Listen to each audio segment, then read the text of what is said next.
Okay, aku beli ni sebab apa? Nak pergi camping punya pasal. Jom kita tengok apa ni. Wow. Kita tengok dulu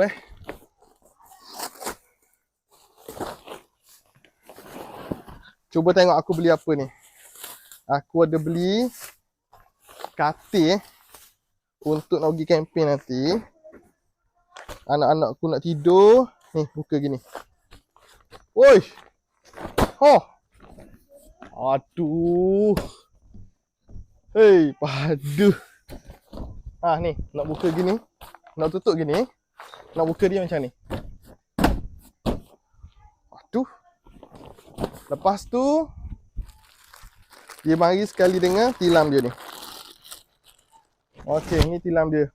Oi, boleh tahan juga tilam dia ni. Ni, tilam dia lembut, gebu. Kita masuk dulu. Bismillah lah, nak tengah duduk. Nak tengah tidur. Wow. Oi, padu